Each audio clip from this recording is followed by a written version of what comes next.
And welcome back to the hot stage, coming to you via the hot lap. Let's talk about 10 things to get excited about for 2024. Interesting story on dirtfish.com talking about it. And hey, there's kind of been a lack of rally news, obviously, over the Christmas break. So let's talk about this. We've got a new title dynamic. Poland's WRC return, the unusual point system which we did a story on last year. Latvia's WRC debut. We've also got Toyota shaking up that WRC order, something we've spoken about as well not too long ago, and Rally Stars graduating from junior WRC, finally having a long-term vision. Kenya returning to its traditional calendar slot. Rally TV bringing back a familiar face. So let's get into it. I'm winding it up. So it starts off with a new title dynamic, and it says, more than anything, I'm very much looking forward to what is bound to be an intriguing battle for 2024. The former Drivers' Championship at Calais is out of the picture, because he's doing this part-time schedule. And Dirtfish is expecting a three-way title that could easily quite go all the way to that final round in Japan. Just imagine a few points in it going all the way to Japan. And this is by the Dirtfish staff here. So it says it's difficult to call this one, and the championship hasn't really seen anything like it for decades. In the noughties, you'd bet your house on Sebastian Loeb, it says. Yes, the rally's very own Lewis Hamilton / Michael Schumacher. Then came Sebastian Ogier. Also, a decade of domination, it says here. And let's face it, if Rovan Pera was doing a full season, the house would go on him every time, but he's not. It's part-time. They say, who would you bet your house on this coming year? And they're saying they're so uncertain as to who will come out on top that I wouldn't be betting €5 with any degree of certainty, never mind the house. And that's exactly what the championship needs. Domination doesn't delight, a lovely piece of alliteration there, but it says open competition compels. So they're saying they have no idea. I'd almost have Tanak, Nouvel and Evans as joint favourites. I mean, wouldn't that be amazing? And that's from Colin Clark. And now Poland's WRC return is another one. Yes, as it says, we've seen Finland, but this is fast Poland spec. It's different, narrower, more rutted, more lateral, ballistic, just a little more bonkers. And he said the spectacle of these Rally 1 cars through the Polish Lake District will be an absolute sight to behold. So, I mean, you get absolutely amazing shots. One of the best looking motorsports, I think, in terms of pictures, because there's so much to look at. There's so much colour, especially with some Formula 1 circuits looking a bit dull, let's say. But prepare yourself, it says, for one of the most popular rallies in years. It's going to be massive. In fact, if you're planning a trip, it may not be a bad idea to leave now, just to assure bagging yourself a decent spot. That's by David Evans. We've also got the unusual rally point system, and it said a controversial one, not the easiest thing to explain to a casual fan, having the majority of points contingent on completing a day in which you don't score points is a bit bizarre, they say on the face of it. It absolutely is, but I think proof of the pudding is in the eating. We're going to have to see whether it works. Now it says what the new Saturday-Sunday split is trying to achieve is clear, and it's that coasting on a Sunday when the classification is a lot more stagnant. Give the drivers something else to fight for, but when these sorts of radical changes to sports systems happen, there's sometimes no knowing what the side effects could be, absolutely. But they want that last day to be a bit more exciting. And this is, if it does the job, perhaps it can become the first stepping stone towards greater change, greater flexibility. But they said it could descend into a fast. Could it end up working like an absolute charm? Absolutely it could do. But it says, seeing how it changes the dynamic of WRC on Sundays, that's definitely worth paying attention to. Let someone else worry about the calculator. And absolutely, and I think it's going to take at least 2 or 3 rallies to get into our systems and to get into the drivers and team systems to see this, the strategy and how best to run it in terms of risk and reward. It's going to be different to last year. That may well be a good thing. So Rally Latvia's WRC debut, in addition to adding brand new stages to the championship, which none of the drivers has memorised.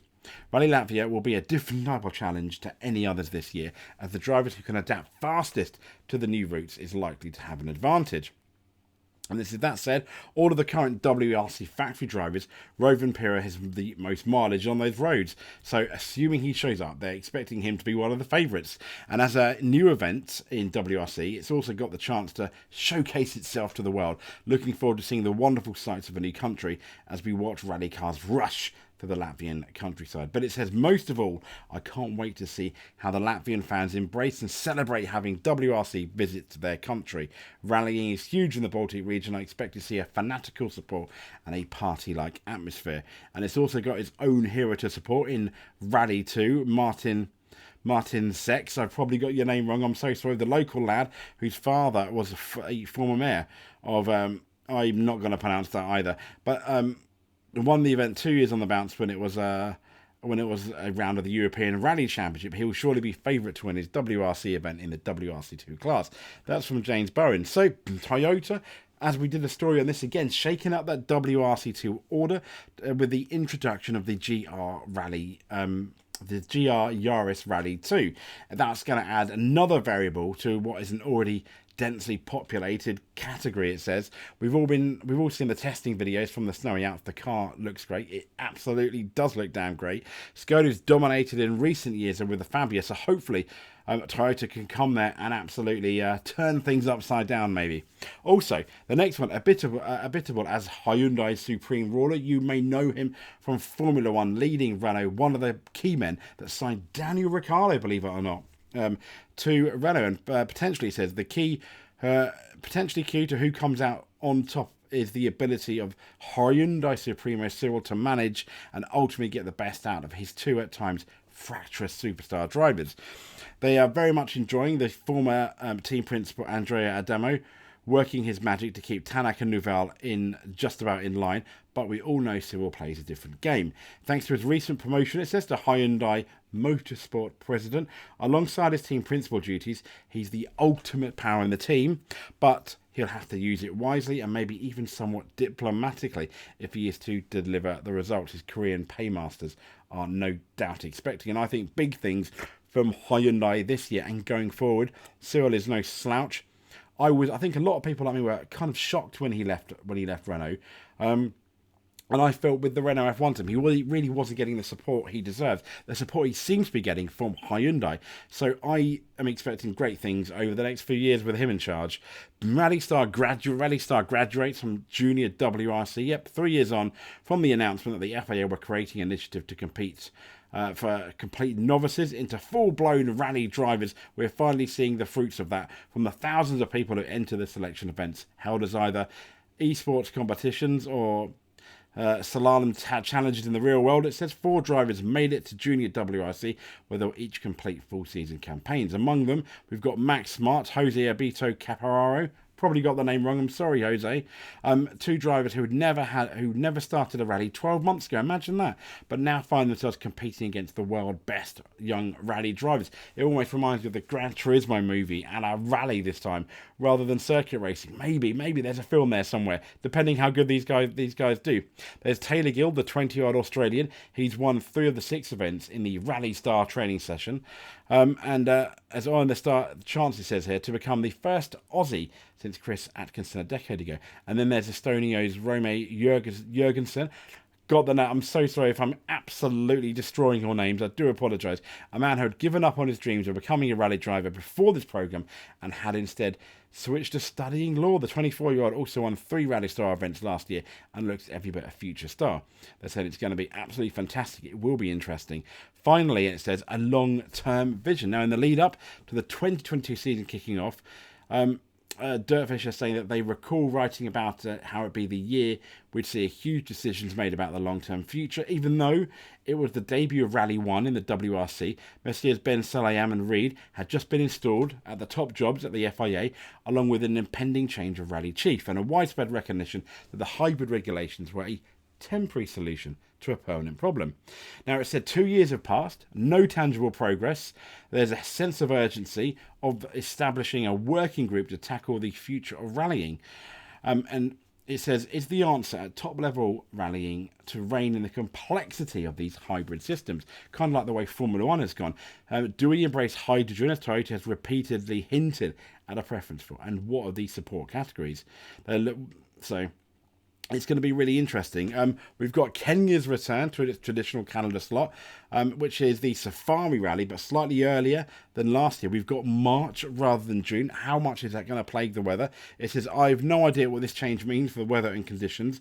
But what I do know, it says by Elliot Barnard, I know it does mean it's what we'll be seeing. Wonderful Kenyan Dirtfish fans a little sooner. The support for what we do now completely blew me away when we visited in 2023. Come March this year, we will have Dirtfish stickers this time, that's a promise. Absolutely Dirtfish. And Rally TV bringing back a familiar face. It says Mike Chen's return to WRC's TV service is definitely a positive for rally watchers right the way around planet Earth. Here at Dirtfish, we are fortunate enough to enjoy Cheney's company when he joined us for the Croatia's World Championship a few rounds ago. So, absolutely. I mean, Rally it's going to be starting way before Formula One come the end of March. We'll talk about the calendar probably this week or next week. We're going to have the launches as well. The big previews are going to come out for Rally. It's getting quite exciting. This has been the Hot Lap. This has been our Rally update, our 10 things for 2024. If you want to like and subscribe, that would be absolutely lovely. Comment, tell us what you think. We're just getting started with our Rally. I do not know Rally, as is probably quite obvious, as well as I do the Formula One, but I do watch it.